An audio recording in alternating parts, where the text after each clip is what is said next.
Bentornati a tutti su BMaker Electronics, sono Marco e in questo video andiamo a realizzare un indicatore di livello acqua. Il circuito è semplice, è composto da un solo integrato, il CD40106, che al suo interno ha 6 porte invertenti con il trigger di Smith per rendere più stabile l'accensione del LED. Quindi utilizzeremo 6 LED o 6 LED resistenze nell'alimentazione 9 volt e vedrò di prendere o un recipiente o una bottiglia dove collegherò i fili per vedere, riempirò d'acqua per vedere se l'indicatore di livello funziona. Ok, andiamo con un rapido sguardo allo schema e poi lo andiamo a realizzare. Qua vediamo lo schema, troviamo una cisterna con 6 sonde, quindi 6 cavetti, collegato con una resistenza da 100k che vanno agli ingressi degli invertenti, pin 1, 3, 5, 9, eccetera. Ce ne sono 6. Utilizzerò una resistenza da pull down da 1 mega ohm da collegare agli ingressi, così da rendere meno fluttante i segnali, e all'uscita andremo a collegare un diodo LED con il catodo rivolto all'uscita. L'anodo collegheremo una resistenza per proteggere il diodo LED, utilizzerò una resistenza da 1K e andremo a collegare al positivo di alimentazione. Importante portare anche il positivo di alimentazione dentro la cisterna. Io userò o un barattolo o una bottiglia, quindi devo portare i 9 volt positivo dentro la bottiglia, e altrimenti il circuito non funziona. Per stabilizzare tutto il circuito andrò a collegare, ad aggiungere un condensatore da 10 microfarad per rendere più stabile, ma se funziona anche senza lasciamo così com'è. E niente, proviamo a realizzare tutto sulla breadboard. Allora, la prima cosa da fare è naturalmente alimentare il 40106. Il pin 14 va all'alimentazione positiva e il pin 7 all'alimentazione negativa. Andiamo a inserire il nostro diodo LED. Vi ricordo che il catodo, il pin più corto, andiamo a collegare verso il pin 2. Aggiungiamo la resistenza da 1K per proteggere il nostro diodo LED, quindi dall'anodo del diodo LED all'alimentazione positiva. Aggiungiamo la resistenza di pull down a 1 mega ohm marrone, nero, verde, che va dal pin 1 al GND. Colleghiamo anche il GND di sopra con la parte di sotto della breadboard, altrimenti qui non c'è alimentazione.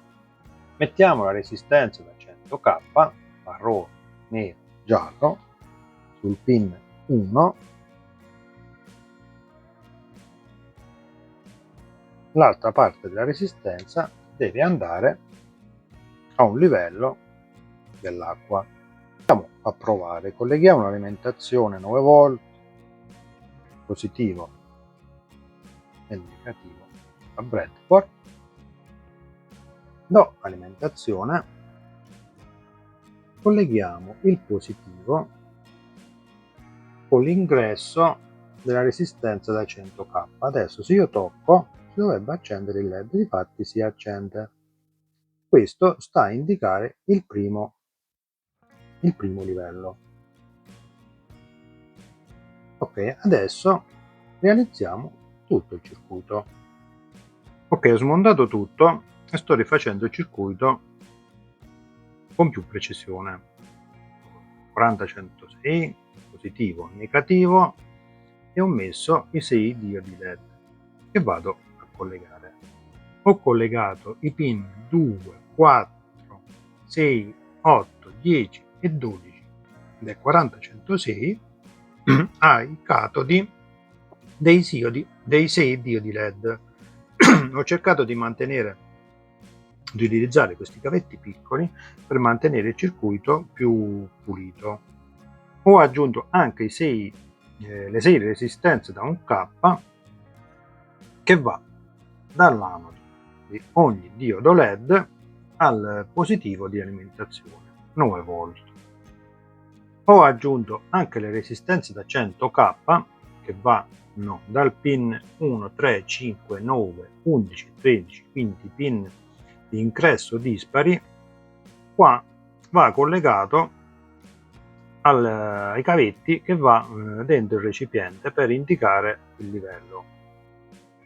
Aggiungiamo anche e ultimo le resistenze da 1 mega ohm che va dagli ingressi dispari al GND, quindi resistenze di pull down.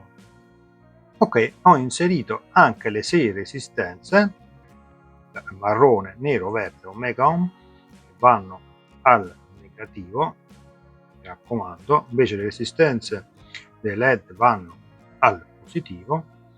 Già così possiamo controllarlo. Ho collegato l'alimentazione, accendo e vediamo che si accende l'ultimo diodo LED. Non si dovrebbe accendere. Intanto controlliamo se gli altri funzionano. Mettiamo un cavetto sul positivo e andiamo a toccare gli ingressi. Allora il pin 1 dovrebbe accendere il primo LED, ok, questo è il secondo LED, questo è il terzo LED, il quarto LED dovrebbe essere questo qua, il quinto questo qua e il sesto è questo. Facciamo così, usiamo solo 5 LED. Questo integrato, il 40-106, è di recupero, quindi non so se l'ultima porta funziona o no. Per adesso facciamo con 5, poi smontiamo tutto, possiamo controllare facendo una prova solo il sesto inverter per vedere se funziona o no. Adesso, visto che con 5 LED funzionano, lasciamo tutto così, quindi colleghiamo i fili da qui al contenitore. Ho trovato un altro 40-106 e l'ho sostituito. Questo era quello non funzionante e questo è quello funzionante. Difatti adesso già ho provato,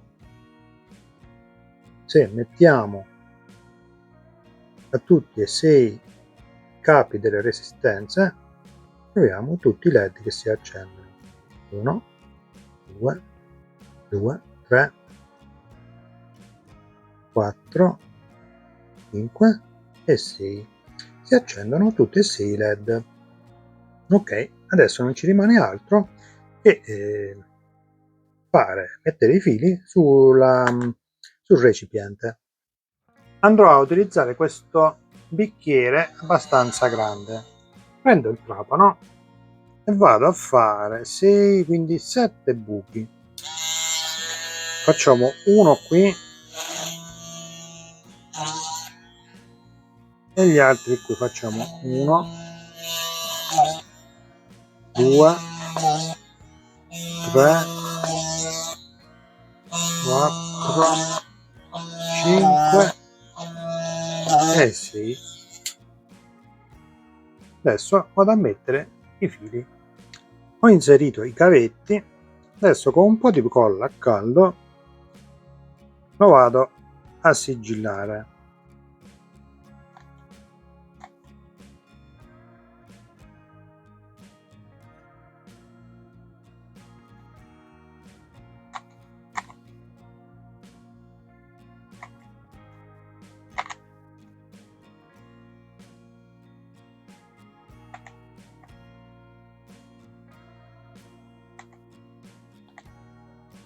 Allora andiamo a collegare il primo al primo, ok, secondo è questo qui, secondo quindi questa resistenza,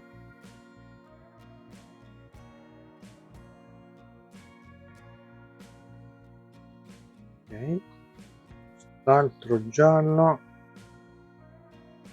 quest'altra resistenza, ok, poi abbiamo questo, andiamo a collegare a questo, rosso,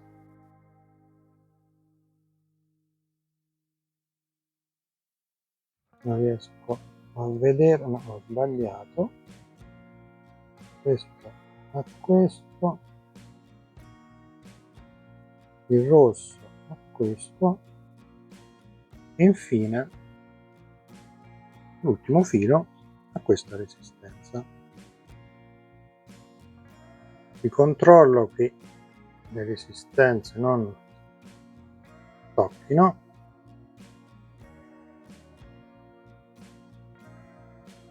E l'ultimo, alimentazione positiva a 9 volt.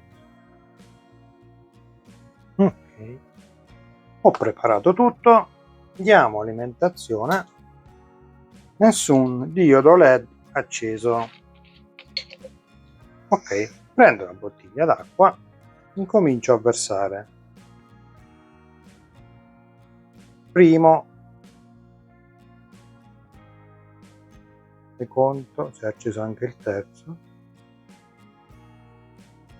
dovrebbe accendere il quarto, dovrebbe accendere il quinto e il sesto. Comincia a gocciolare, non si è chiuso hermeticamente ma funziona perfettamente. Ho dovuto svuotare subito perché con la colla a caldo non si è sigillato bene, ma è stato solo per provare e abbiamo visto che funziona perfettamente. Tutte e 6 gli indicatori, i LED, per indicare i vari stati del contenitore dell'acqua. Ok, adesso andiamo a controllare quest'altro 40-106 che non funzionava l'ultima porta.